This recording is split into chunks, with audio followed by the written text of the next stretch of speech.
लीजिए सुनिए मुंशी प्रेमचंद के लिखे उपन्यास प्रेमा के 6वें भाग को मेरी यानी समीर गोस्वामी की आवाज में। इस भाग का शीर्षक है मुए पर 100 दुर्रे। पूर्णा ने गजरा पहन तो लिया, मगर रात भर उसकी आंखों में नींद नहीं आई। उसकी समझ में ये बात न आती थी कि अमृत राय ने उसे गजरा क्यों दिया। उसे ऐसा मालूम होता था कि पंडित बसंत कुमार उसकी तरफ बहुत क्रोध से देख रहे हैं। उसने चाहा कि गजरा उतारकर फेंक दूं, मगर नहीं मालूम क्यों उसके हाथ कांपने लगे। सारी रात उसने आंखों में काटी। प्रभात हुआ। अभी सूर्य भगवान ने भी कृपा न की थी कि पंडायन चौबाइन बाबू कमला प्रसाद की वृद्धा महाराजिन और पड़ोस की सेठानी जी कई दूसरी औरतों के साथ पूर्णा के मकान में आ उपस्थित हुई। उसने बड़े आदर से सबको बिठाया, सबके पैर छुए। उसके बाद ये पंचायत होने लगी।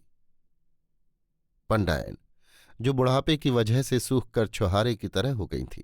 क्यों दुल्हन, पंडित जी को गंगा लाभ हुए कितने दिन बीते?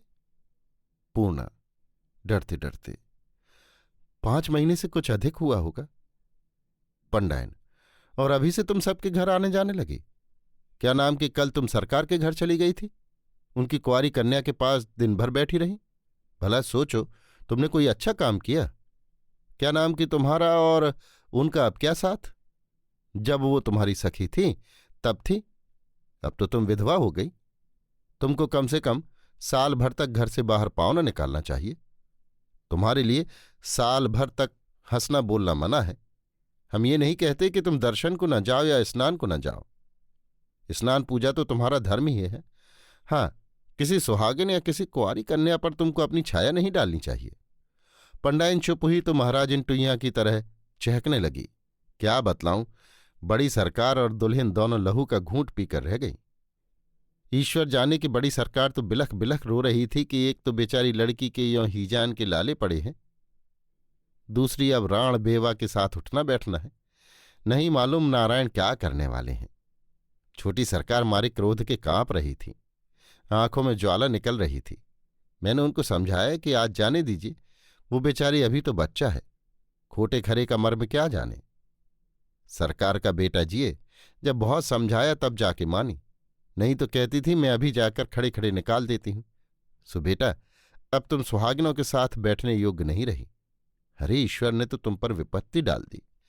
जब अपना प्राण प्रिय ही न रहा तो अब कैसा हंसना बोलना।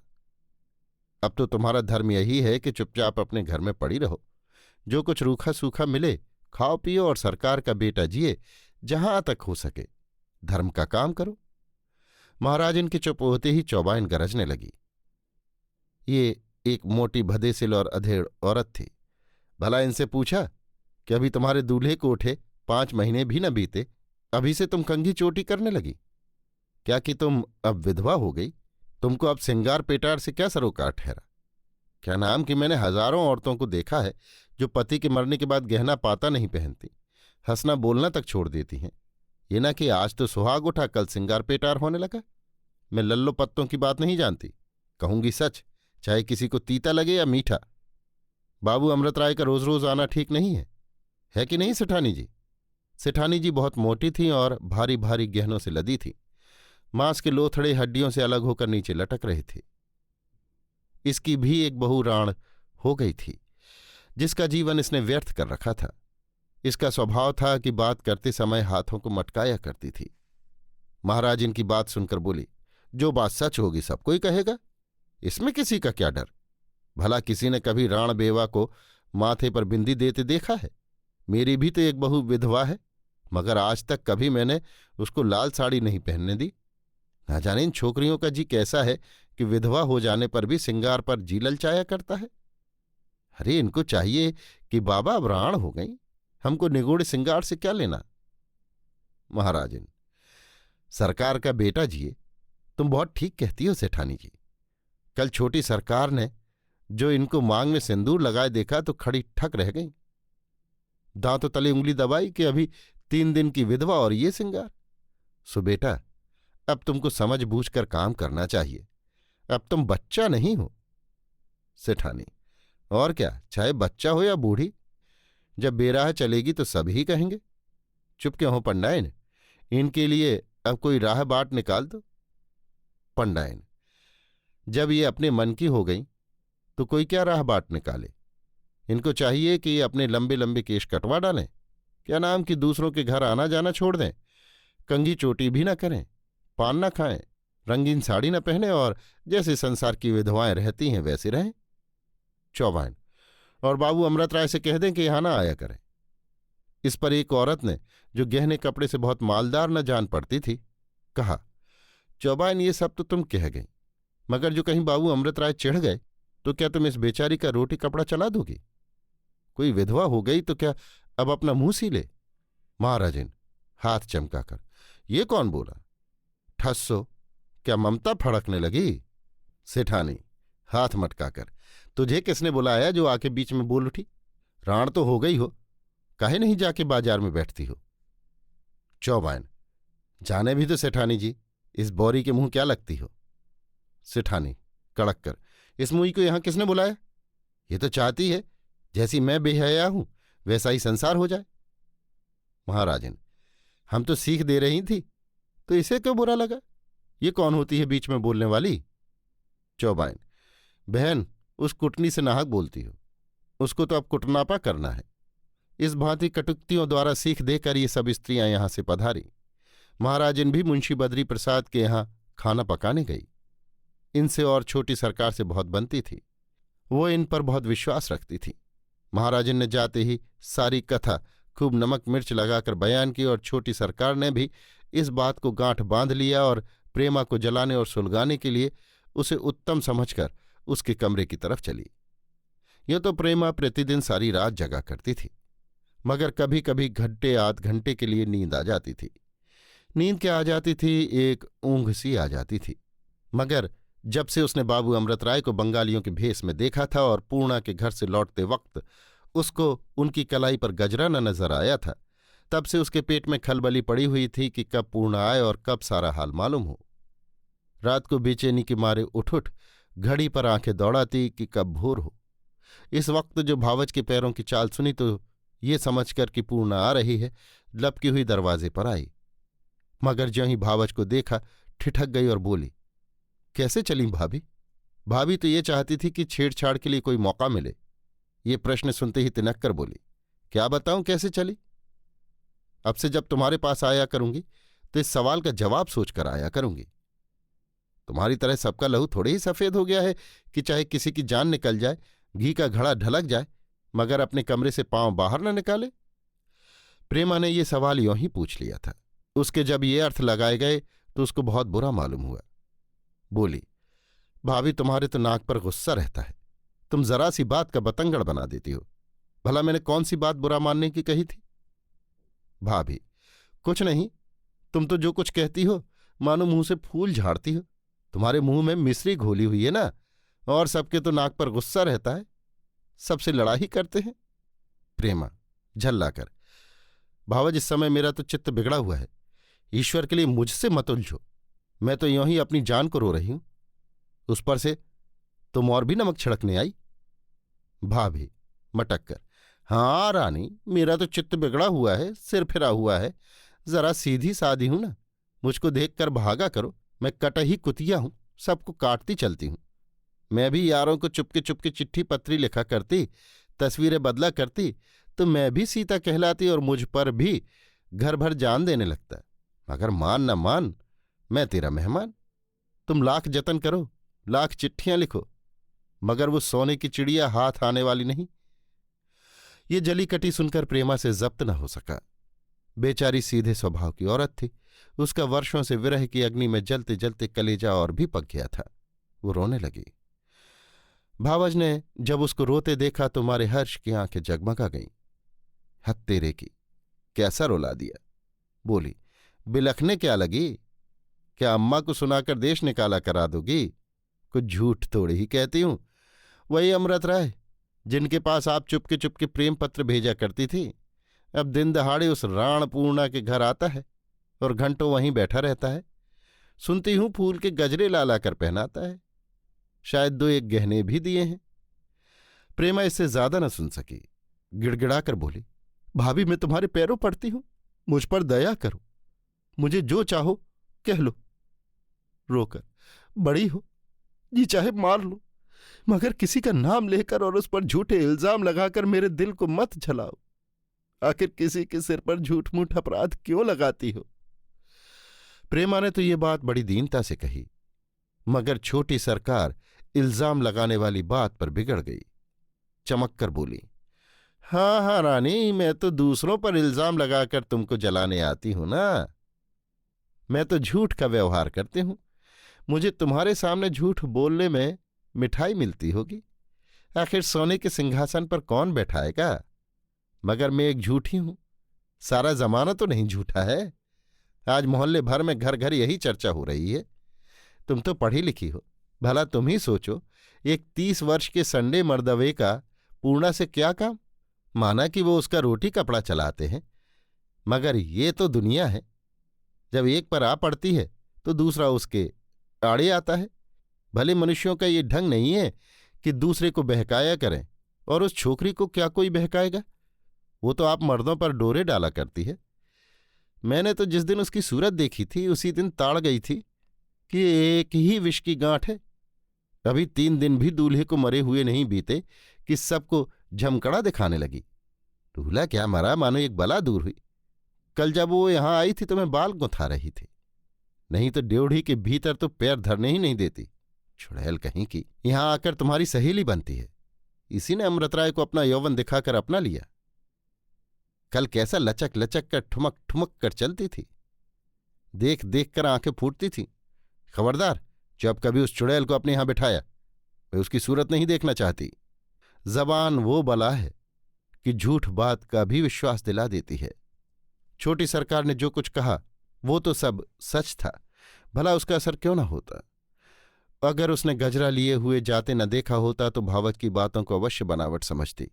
फिर भी वो ऐसी ओछी नहीं थी कि उसी वक्त अमृत राय और पूर्णा को कोसने लगती और ये समझ लेती कि उन दोनों में कुछ साठ गांठ है। हाँ, वो अपनी चारपाई पर जाकर लेट गई और मुंह लपेट कर कुछ सोचने लगी। प्रेमा को तो पलंग पर लेटकर भावत की बातों को तौलने दीजिए और हम मर्दाने में चलें। ये एक बहुत सजा हुआ लंबा चौड़ा दीवान खाना है। जमीन पर मिर्जापुरी खूबसूरत कालीनें बिछी हुई हैं, भांति भांति की गद्देदार कुर्सियां लगी हुई हैं, दीवारें उत्तम चित्रों से भूषित हैं, पंखा झला जा रहा है। मुंशी बद्री प्रसाद एक आराम कुर्सी पर बैठे ऐनक लगाए एक अखबार पढ़ रहे हैं।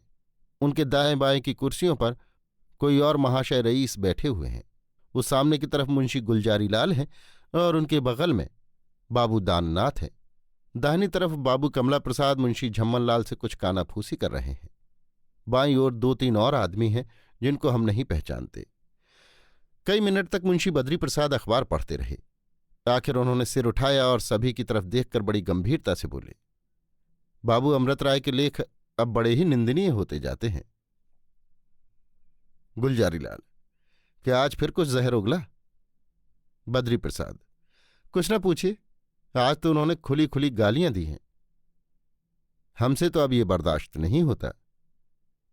गुलजारी लाल, आखिर कोई कहां तक बर्दाश्त करे? मैंने तो इस अखबार को पढ़ना छोड़ दिया। झम्मन लाल, गोया आपने अपनी समझ में बड़ा भारी काम किया। हाजी, आपका धर्म ये है कि उन लेखों को काटिए, उनका उत्तर दीजिए।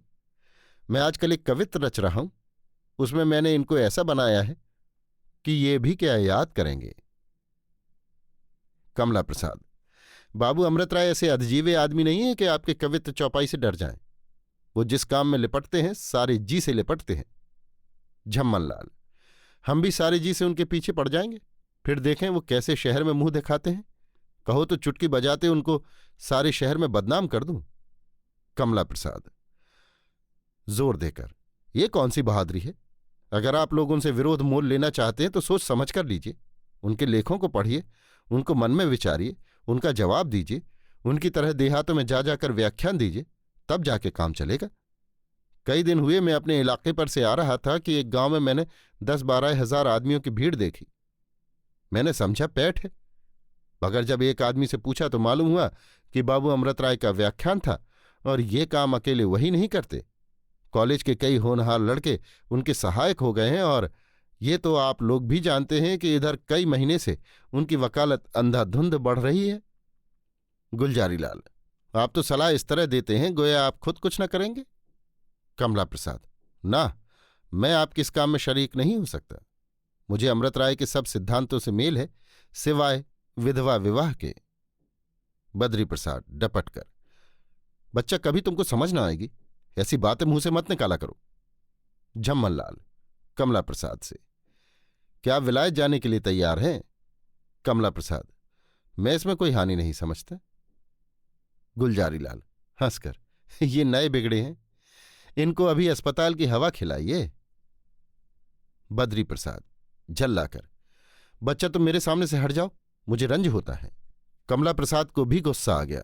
उठकर जाने लगे कि 2-3 आदमियों ने मनाया और फिर कुर्सी पर लाकर बिठा दिया। इसी बीच में मिस्टर शर्मा की सवारी आई। आप वही उत्साही पुरुष हैं जिन्होंने अमृत राय को पक्की सहायता का वादा किया था। इनको देखते ही लोगों ने बड़े आदर से कुर्सी पर बिठा दिया। मिस्टर शर्मा उस शहर में म्यूनिसिपैलिटी के सेक्रेटरी थे। गुलजारी लाल: कहिए पंडित जी, क्या खबर है?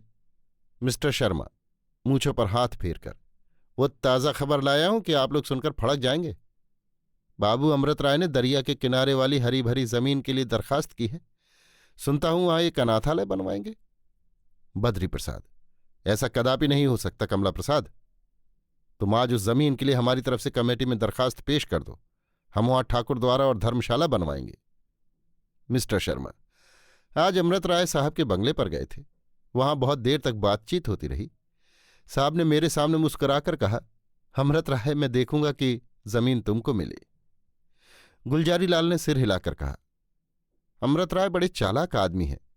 मालूम होता है साहब को पहले ही से उन्होंने अपने ढंग पर लगा लिया है। मिस्टर शर्मा: जनाब, आपको मालूम नहीं अंग्रेजों से उनका कितना मेल जोल है। हमको अंग्रेज मेंबरों से कोई आशा नहीं रखनी चाहिए, वो सब के सब अमृत राय का पक्ष करेंगे। बद्री प्रसाद जोर देकर: जहां तक मेरा बस चलेगा, मैं ये जमीन अमृत राय को न लेने दूंगा। क्या डर है अगर और ईसाई मेंबर उनके तरफदार हैं? ये लोग 5 से अधिक नहीं, बाकी 22 मेंबर अपने हैं। क्या हमको उनकी वोट भी ना मिलेगी? ये भी ना होगा तो मैं उस जमीन को दाम देकर लेने पर तैयार हूं। झम्मन लाल: जनाब, मुझको पक्का विश्वास है कि हमको आधे से ज्यादा वोट अवश्य मिल जाएंगे। एक बहुत ही उत्तम रीत से सजा हुआ कमरा है, उसमें मिस्टर वॉल्टर साहब बाबू अमृत राय के साथ बैठे हुए कुछ बातें कर रहे हैं। वॉल्टर साहब यहाँ के कमिश्नर हैं और साधारण अंग्रेजों के अतिरिक्त प्रजा के बड़े हितैषी और बड़े उत्साही प्रजापालक हैं।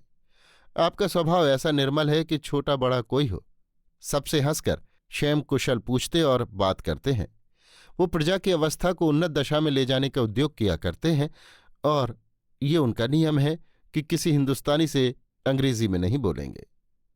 अभी पिछले साल जब प्लेग का डंका चारों ओर घनघोर बज रहा था, वॉल्टर साहब गरीब किसानों के घर जाकर उनका हालचाल देखते थे और अपने पास से उनको कंबल बांटते फिरते थे, और अकाल के दिनों में तो वो सदा प्रजा की ओर से सरकार के दरबार में वादानुवाद करने के लिए तत्पर रहते हैं। साहब अमृत राय की सच्ची देशभक्ति की बड़ी बड़ाई किया करते हैं और बहुधा प्रजा की रक्षा करने में दोनों आदमी एक दूसरे की सहायता किया करते हैं। वाल्टर मुस्कुराकर: बाबू साहब, आप बड़ा चालाक है। आप चाहता है कि मुंशी बद्री प्रसाद से थैली भर रुपया ले, मगर आपका बात वो नहीं मानने सकता। अमृत राय: मैंने तो आपसे कह दिया कि मैं अनाथालय अवश्य बनवाऊंगा और इस काम में 20,000 से कम न लगेगा। अगर आप मेरी सहायता करेंगे तो आशा है कि ये काम भी सफल हो जाए और मैं भी बना रहूं, और अगर आप कतरा गए तो ईश्वर की कृपा से मेरे पास अभी इतनी जायदाद है कि अकेले 2 अनाथालय बनवा सकता हूं, मगर हां, तब मैं और कामों में कुछ भी उत्साह न दिखा सकूंगा। वाल्टर हंसकर: बाबू साहब, आप तो जरा से बात में नाराज हो गया। हम तो बोलता है कि हम तुम्हारा मदद 2,000 से कर सकता है, मगर बद्री प्रसाद से हम कुछ नहीं कहने सकता। उसने अभी अकाल में सरकार को 5,000 दिया है। अमृत राय: तो ये 2,000 मैं लेकर क्या करूंगा? मुझे तो आपसे 15,000 की पूरी आशा थी। मुंशी बद्री प्रसाद के लिए 5,000 क्या बड़ी बात है। तब से इसका दुगना तो वे एक मंदिर बनवाने में लगा चुके हैं, और केवल इस आशा पर कि उनको CIE की पदवी मिल जाएगी वो इसका 10 गुना आज दे सकते हैं।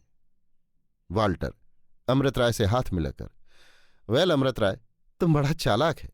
तुम मुंशी बद्री प्रसाद को लूटना मांगता है। ये कहकर साहब उठ खड़े हुए। अमृत राय भी उठे। बाहर फिटन खड़ी थी। दोनों उस पर बैठ गए। साइस ने घोड़े को चाबुक लगाया और देखते देखते मुंशी बद्री प्रसाद के मकान पर जा पहुंचे। ठीक उसी वक्त जब वहां अमृत राय से रार बढ़ाने की बातें सोची जा रही थी। प्यारे पाठकगण, हम ये वर्णन करके कि इन दोनों आदमियों के पहुंचते ही वहां कैसी खलबली पड़ गई, मुंशी बद्री प्रसाद ने इनका कैसा आदर किया, गुलजारी लाल, दाननाथ और मिस्टर शर्मा कैसी आंखें चुराने लगे, या साहब ने कैसे कांट छांट की बातें की और मुंशी जी को CIE की पदवी की किन शब्दों में आशा दिलाई, आपका समय नहीं गंवाना चाहते। खुलासा ये कि अमृत राय को यहां से 17,000 रुपया मिला। मुंशी बद्री प्रसाद ने अकेले 12,000 दिया, जो उनकी उम्मीद से बहुत ज्यादा था। वो जब यहां से चले तो ऐसा मालूम होता था कि मानो कोई गढ़ी जीते चले आ रहे हैं। वो जमीन भी जिसके लिए उन्होंने कमेटी में दरखास्त की थी मिल गई और आज ही इंजीनियर ने उसको नाप कर अनाथालय का नक्शा बनाना आरंभ कर दिया। साहब और अमृत राय के चले जाने पर यहां यों बातें होने लगीं। झम्मन लाल, यार हमको तो इस लौंडे ने आज 500 के फेर में डाल दिया। गुलजारी लाल, जनाब आप 500 को रो रहे हैं, यहां तो 1,000 पर पानी फिर गया। मुंशी जी तो CIE की पदवी पावेंगे, यहां तो कोई राय बहादुरी को भी नहीं पूछता। कमला प्रसाद, बड़े शोक की बात है कि आप लोग ऐसे शुभ कार्य में सहायता देकर पछताते हैं। अमृत राय को देखिए कि इन्होंने अपना एक गांव बेचकर 10,000 रुपया भी दिया और उस पर दौड़ धूप अलग कर रहे हैं। मुंशी बद्री प्रसाद, अमृत राय बड़ा उत्साही आदमी है, मैंने आज उसको जाना। बच्चा कमला प्रसाद, तुम आज शाम को उनके यहां जाकर हमारी ओर से धन्यवाद दे देना। झम्मन लाल मुंह फेर कर, आप क्यों ना प्रसन्न होंगे, आपको तो पदवी मिलेगी ना। कमला प्रसाद हंसकर अगर आपका वो कवित्व तैयार हो तो जरा सुनाइए। दाननाथ जो अब तक चुपचाप बैठे हुए थे बोले, अब आप उनकी निंदा करने की जगह उनकी प्रशंसा कीजिए। मिस्टर शर्मा, अच्छा जो हुआ सो हुआ, अब सभा विसर्जन कीजिए। आज ये मालूम हो गया कि अमृत राय अकेले हम सब पर भारी हैं। कमला प्रसाद, आपने नहीं सुना, सत्य की सदा जय होती है। अभी आप सुन रहे थे मुंशी प्रेमचंद के लिखे उपन्यास प्रेमा के 6वें भाग को मेरी यानी समीर गोस्वामी की आवाज में। इस भाग का शीर्षक था मुएं पर 100 दुर्रे।